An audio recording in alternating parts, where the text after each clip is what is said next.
próstata, ¿ok? Entonces, primero, antes de la patología del día, ¿qué será la próstata? Les pregunto. Una glándula. ¿Para qué sirve? ¿Qué era? Glándula para... ¿qué era? Ahí drena Los conductos seminíferos. No. Diferente. diferente. Quizás Ya, ¿pero esa es su eso. función? No eran lubricar. No. Divide la uretra. Porque, o sea, por ahí pasa. Sí, pero no es la función. Exacto, produce ya. ¿Para qué sirve el líquido prostático?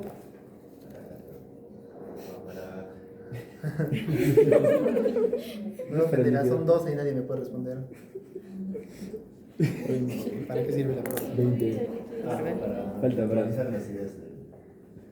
Correcto, forma parte del líquido seminal. ¿Ya? Y ahí ya sus componentes, todo eso no nos interesa mucho. Lo que quiero que sepan es que produce el líquido seminal y, como dice Cristian, es vía de paso urinaria, ¿no es cierto? Porque la vejiga da lugar a la primera parte de la uretra, que es la uretra prostática. Parcialmente la divide, sí, pero en realidad es vía de paso. Ya está. En este caso, la uretra es una vía de paso doble, ¿no es cierto? Vía de paso urinaria y vía de paso seminal. Ya está. ¿Está ahí? Bien, lo entendemos. El siguiente ítem que tenemos que entender es de que la próstata puede sufrir diferentes afecciones. Puede sufrir afecciones inflamatorias, infecciosas, yo qué sé. Pero de las más frecuentes es la hiperplasia prostática benigna. ¿Por qué ocurre? ¿Alguien sabe?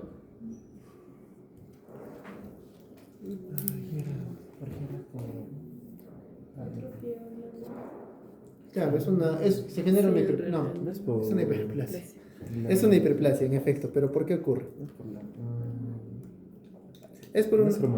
Sí, en realidad es multifactorial, pero uno de los, digamos, de todos, el factor más relacionado es el factor hormonal. El hombre a lo largo de su vida está expuesto crónicamente a la testosterona, que así como tiene funciones desde el punto de vista, no sé, del desarrollo de caracteres sexuales, funciones metabólicas, yo qué sé, también tiene, no sé si llamarla función, pero al tener receptores en la próstata, tras una exposición crónica puede generar esto. De hecho, genera en el 80-90% de hombres el crecimiento de próstata a partir de los 40 años, siendo clínica entre los 45 y 50 próximos, ¿no es cierto? Ya. Zonas más afectadas. ¿Seguros? No, sí era ¿Seguros? la central, sí. ¿Seguros? No era la central. ¿La central era? ¿Alguien más? Sí. La próstata tiene lóbulos y zonas, ¿no es cierto? Era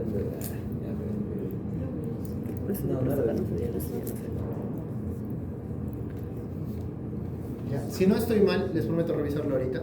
Es la zona periférica y lóbulo posterior. ¿Ya? Y el cáncer está más asociado a los lóbulos laterales. Pero déjenme lo reviso ahorita y se los digo. Tengo la información ahí en un lado. ¿Ok? Lo que sí me interesa, pero eso ya es como un dato teórico, ¿ok? Les prometo ahorita lo reviso y les confirmo. Lo que sí me interesa que sepan es de que el crecimiento de la próstata puede ser un crecimiento, vemos esta próstata, puede ser un crecimiento externo como un crecimiento interno, ¿no es cierto? Aún cuando hablemos de zonas más frecuentes, igual esto no es mandatorio, no significa que los demás lóbulos no pueden tener hiperplasia, ¿no es cierto? Entonces, puede ser un crecimiento tanto externo como interno. Entonces, en ese sentido, será importante el tamaño de la próstata para determinar la gravedad del cuadro. Les pregunto. ¿Sí? ¿No? ¿Por qué?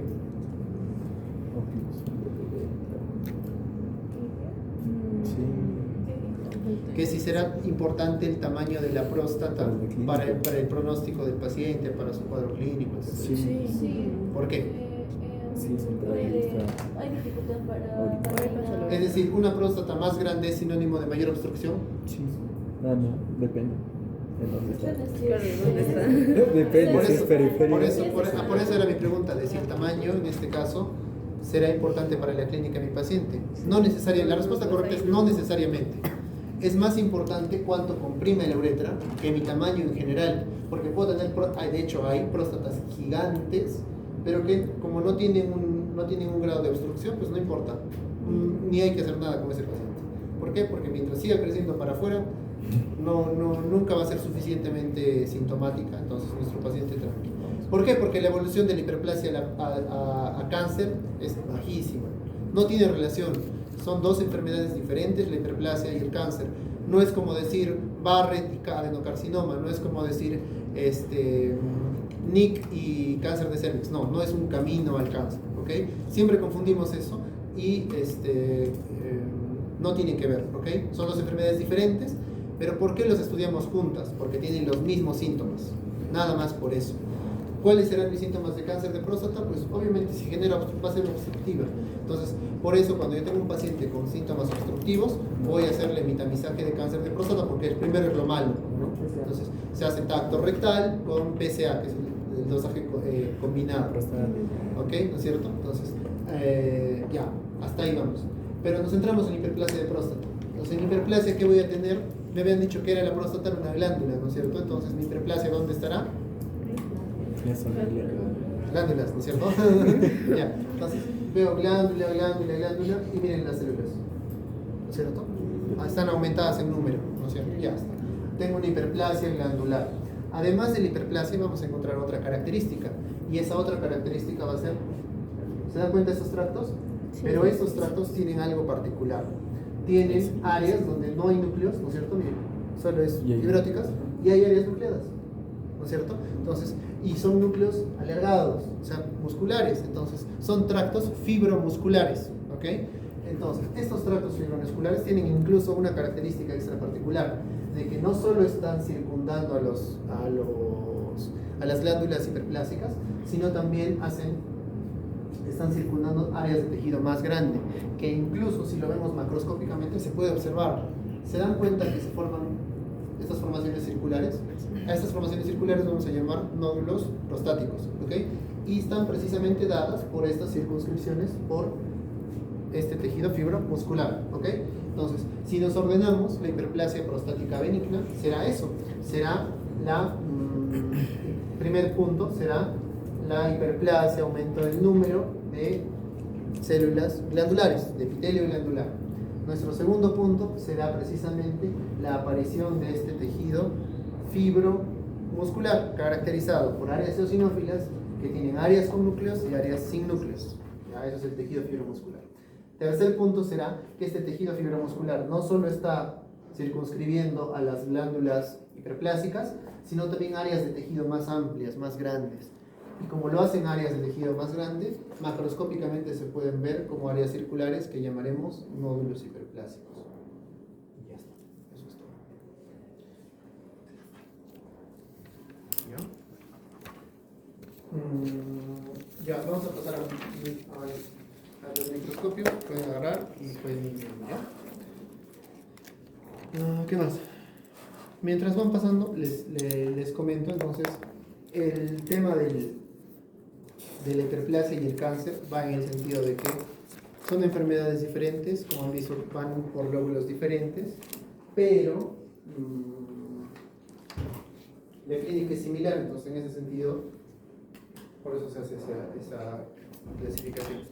Ahora, seguramente han visto, espero que no, cuando hay pacientes espero que no a sus familiares tampoco con más razón, que las sospechas de hiperplasia de próstata se hacían y se hacen todavía, cada vez menos felizmente, ecografías prostáticas, solo de ecografía de próstata.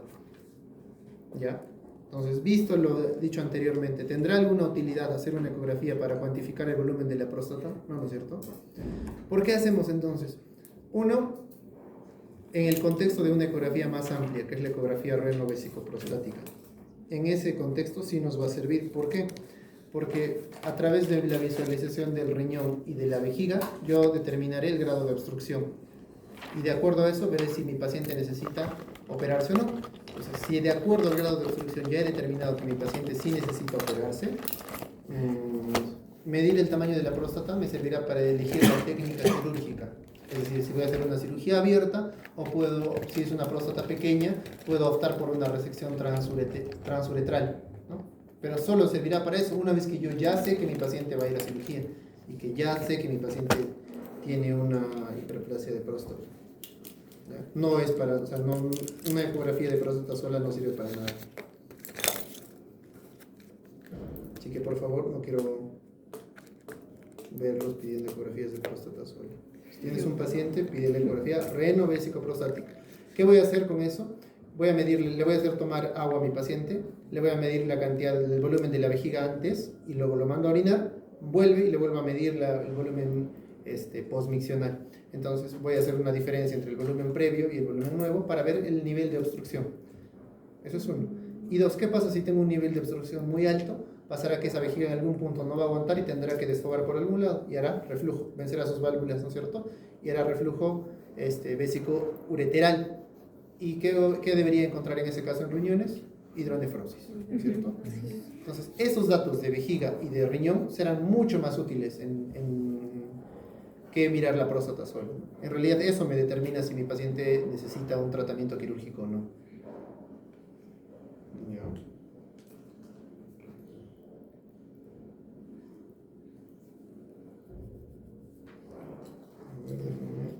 Ya está bien, tenía razón Cristian, se lo doy.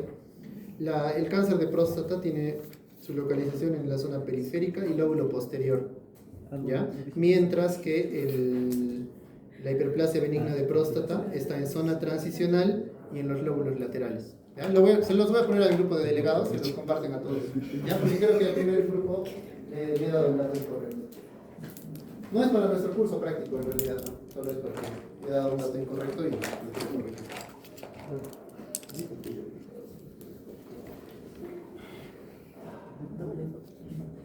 Ya chicos,